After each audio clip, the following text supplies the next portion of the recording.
Did Blake Lively really steal It Ends With Us from Justin Baldoni? Or is this all a lie? That's the question burning through Hollywood right now, and trust me, the answer isn't what you'd expect. Picture this: a blockbuster movie meant to showcase resilience and raw emotion, starring two big names, suddenly spirals into a legal mess that's got everyone picking sides. Blake Lively, the Golden Girl with a flair for drama, and Justin Baldoni, the director-actor who poured his soul into the project, are now locked in a showdown that's juicier than any script they filmed. Rumors are flying: misconduct, smear campaigns, leaked texts, and the stakes couldn't be higher. One side says Blake's a victim fighting back, the other claims she's a control freak who snatched the reins. And just when you think you've got it figured out, a bombshell from Blake's own mouth flips the whole story upside down. This isn't just about a movie anymore. It's a clash of egos, reputations, and some seriously shady moves behind the scenes. By the time we're done here, you'll be wondering who's really telling the truth and who's just playing a part. I've dug into the chaos, sifted through the accusations, and found details that'll make your jaw drop. So buckle up, because we're about to unravel a Hollywood scandal that's still unfolding as we speak. March 2025, and it's wilder than anything you've seen on screen. But the real story goes deeper than that. A blockbuster movie turned into a battlefield. Who saw this coming? It Ends With Us wasn't just another flick. It was poised to be a cultural moment. Based on Colleen Hoover's wildly popular novel, the story digs into the messy reality of love, abuse, and clawing your way out of darkness. Released last year, it hit screens with a promise: raw emotion, unflinching honesty, and a cast that could carry it all.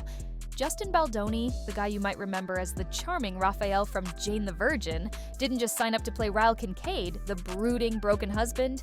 He took the director's chair too. This wasn't a side gig for him, it was personal.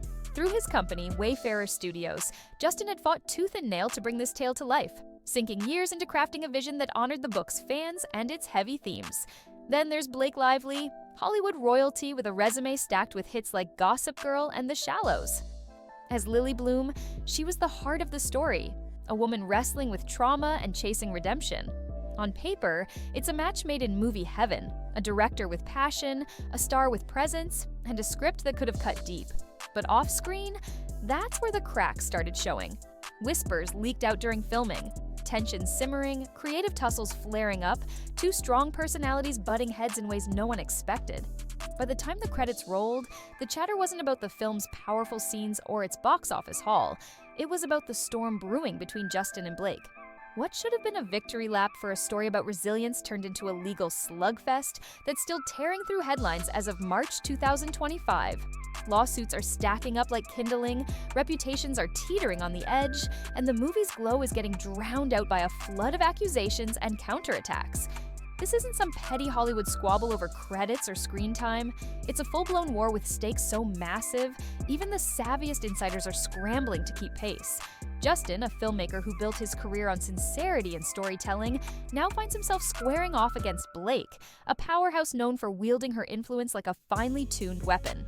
The fans who loved the book are caught in the crossfire, picking sides or just gaping at the chaos. Production rumors hint at shouting matches, rewritten scenes, and a set that felt more like a pressure cooker than a creative haven. Neither side's backing down, and the fallout's already reshaping how we see them both. Heroes or villains, depending on who you ask. And the accusations were just the start. Blake says Justin crossed lines on set. Shocking, right? When the legal drama kicked off late last year, Blake Lively didn't hold back, dropping a bombshell complaint that painted a wild picture of what went down during It Ends With Us.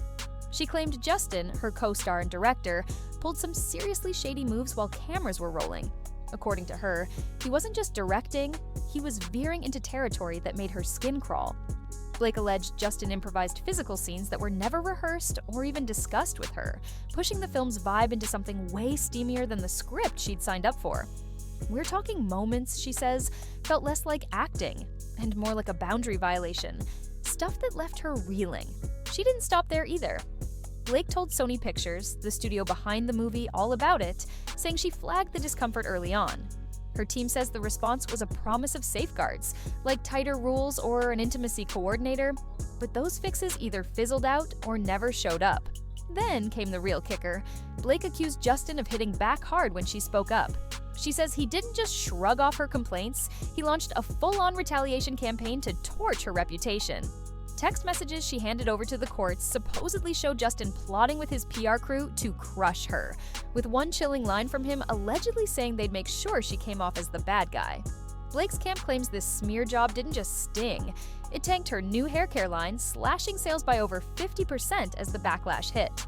She painted a picture of a guy who couldn't handle her standing her ground, turning a creative clash into a personal vendetta. By March 2025, her lawsuit's still making waves, with details like these fueling a firestorm online. Some calling her a hero for speaking out, others eyeing her story with a squint. The allegations are juicy enough to keep tongues wagging: a director gone rogue, a star fighting back, and a studio caught in the middle, dodging questions like, "It's a sport." Blake's not mincing words. She says Justin's actions weren't just unprofessional, they were calculated to silence her. It's the kind of drama that makes you wonder what really happened behind those closed set doors. But Justin had a different take. Justin fires back. Did Blake try to hijack his film? While Blake Lively's lawsuit was lighting up the headlines, Justin Baldoni wasn't about to sit quietly and take the heat. By early 2025, he and his legal team came out swinging, flipping the script on her accusations with a story that's just as wild. Justin flat out denied crossing any lines on set, calling her claims of misconduct baseless and a smear job of their own. His version? Blake wasn't the victim here. She was the one throwing her weight around, trying to wrestle control of "It Ends With Us" right out of his hands. He says she didn't just want to act, she wanted to rewrite the whole DMN movie, pushing for changes that clashed with the vision he'd spent years building. According to Justin, those unscripted scenes Blake complained about, they were creative choices she blew out of proportion to paint him as some creep. His lawyers say she stormed into the editing room, figuratively or not, demanding cuts and tweaks that sidelined him from his own project, a film he'd funded through Wayfarer Studios and fought to direct. The retaliation angle, Justin's camp says that's nonsense too. Those texts Blake waved around as proof of a smear campaign, they argue they're cherry-picked, taken out of context to make him look like a villain when he was just defending himself. Instead, they point fingers back at her, claiming Blake's team fed fake HR complaints to tabloids, stuff about him allegedly grabbing co-stars or acting sleazy, hoping the media would bite.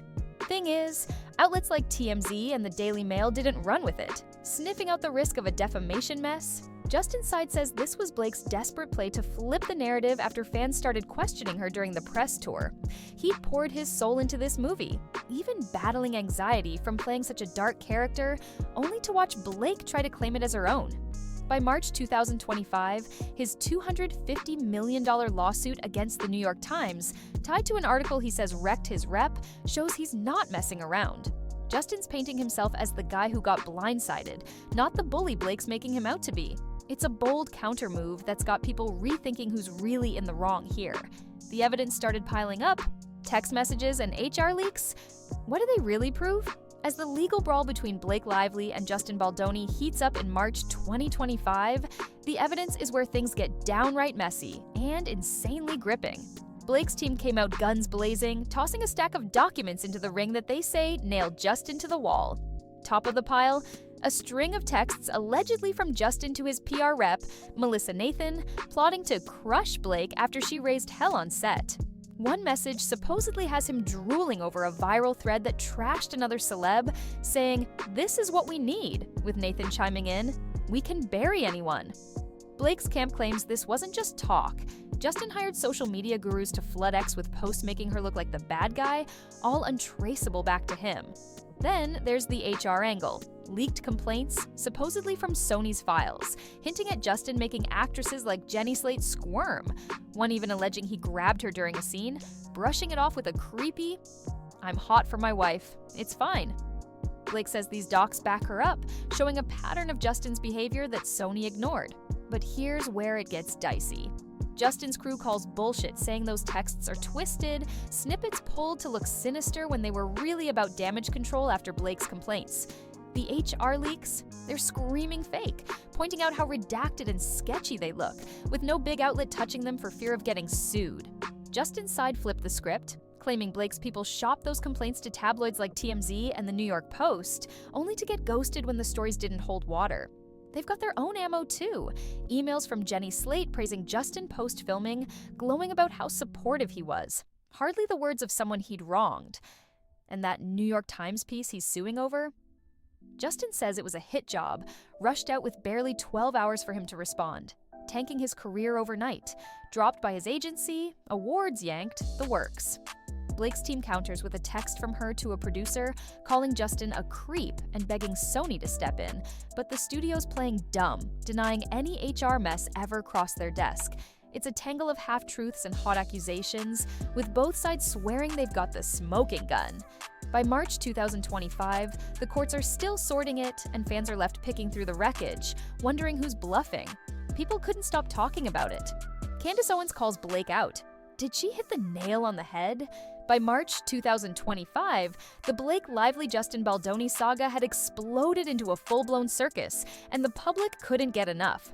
Fans of It Ends With Us were split down the middle, half cheering Blake as a badass standing up to a shady director, the other half rallying behind Justin as the guy getting railroaded by a power-hungry star. X lit up with takes hotter than a summer wildfire, with hashtags like #Justice for Justin and #Blake Fights Back duking it out in real time. Some saw Blake's accusations as a rallying cry for actresses everywhere, exposing the dark underbelly of Hollywood sets. Others weren't buying it, sniffing something fishy in her story, and pointing to Justin's squeaky clean rep as proof he's the real victim here. Then the big guns rolled in. Candace Owens, never one to mince words, jumped on her podcast and tore into Blake like a lion on a gazelle. She called her a mean girl, who'd weaponized her influence to spin a tale, saying, Justin Baldoni's a stand-up guy and Blake's got a track record of bulldozing anyone in her way. Owens doubled down on X, hinting Blake's camp was peddling fake dirt to tabloids, claims that didn't stick but sure stirred the pot. Megyn Kelly piled on, blasting Blake for what she called a power grab that hijacked Justin's film. On her show, she fumed, "This is a guy who paid for the rights, directed it, starred in it, and Blake shoved him out of his own cut. It's insane." The media wasn't much calmer. Variety and the New York Times ran dueling pieces, one framing Blake as a whistleblower, the other digging into Justin's $250 million lawsuit against the Times for wrecking his life with shaky reporting. TikTok turned into a battleground too, with creators dissecting every leaked text and HR snippet, some swearing by Blake's side, others waving Jenny Slate's glowing emails like a victory flag. It was chaos, fans picking teams, commentators swinging fists, and the movie itself fading into the background of this PR war. By March 2025, the frenzy showed no signs of slowing, with every new court filing or X post tossing fresh fuel on the fire. Hollywood insiders whispered about the fallout. Would studios even touch these two after this? The noise was deafening, and it was splitting opinions like a hatchet. But Blake's past told another story. Blake's admitted it before. She loves calling the shots. Peel back the layers of her past, and the whole blowout with Justin Baldoni starts feeling less like a random clash and more like a sequel to a story she's been writing for years. Let's rewind to 2009, when Gossip Girl was the hottest thing on TV, and Blake Lively was its golden queen, Serena van der Woodsen. In a candid sit-down with UK Glamour, she let slip a wild nugget that's circling back to bite her now. She wasn't sold on Penn Badgley snagging the role of Dan Humphrey, her on-screen soulmate, and she didn't just sulk about it, she went nuclear. "I was so upset they hired him, I actually poisoned the whole cast against him," she said, chuckling like it was a cute little oopsie. Picture that? A young Blake, barely into her 20s, turning a set full of actors into her personal chessboard, all because she didn't vibe with the casting call. It took her a solid week to figure out Penn wasn't the monster she'd built him up to be. He was, in her own words, a charming guy. But the damage was done. She had to scramble to undo the bad blood she'd stirred, and convincing everyone she'd misfired wasn't a quick fix. That's not just a quirky anecdote, it's a window into how Blake rolls when her vision's on the line. She's not afraid to play dirty first and apologize later. Now jump to 2022, and she's laying it all out at the Forbes Power Women Summit, no filter. "Acting alone doesn't fulfill me," she told the room. "I need authorship, costumes, writing, every piece of it." She owned up to pulling a sly move, showing up all meek and agreeable to lock down a gig, then flipping the script once she's in, demanding a say in every detail. "Producers and directors resent me for it," she admitted, shrugging like it's just the cost of doing business her way. "I'll be difficult if I believe in it. I don't care who it ticks off. That's not ambition with a side of grit. That's a playbook for bending projects to her will, even if it means stepping on toes or necks. Justin's team is eating this up, saying it's the exact MO she brought to It Ends With Us. He claims she didn't just nudge for changes, she barged in, rewriting scenes, meddling in edits, and trying to hijack a film he'd poured his soul into building. Blake's diehards argue she's earned that kind of sway, especially on a story about a woman's fight for control. But the skeptics, like Candace Owens and Megyn Kelly, see a trail of power plays stretching back years. Back on Gossip Girl, she could charm her way out of the wreckage. This time, though, the stakes are a whole different beast. Lawsuits piling up, careers dangling, and a movie's legacy caught in the grinder. By March 2025, those old quotes are like dynamite for Justin's side, blasting holes in her underdog tale. Did she clash with him because he was some sleaze, or because he wouldn't hand over the reins? It's not hard proof she's fibbing, but it's a shadow creeping over her story, making you wonder how much of this mess she lit the match for. And then came the bombshell admission. A huge win for Justin, or the start of something bigger. It's March 2025, and the It Ends With Us saga is still a hot mess. Blake Lively hit Justin Baldoni with claims of misconduct and a smear campaign that dented her rep and her hair care line. Justin clapped back, saying she's the one who tried to steal his film, twisting his vision. Evidence, texts, sketchy HR leaks, and stories that clash. Blake's got her crush her proof, Justin's got cast praise, and neither's budging. Fans are split.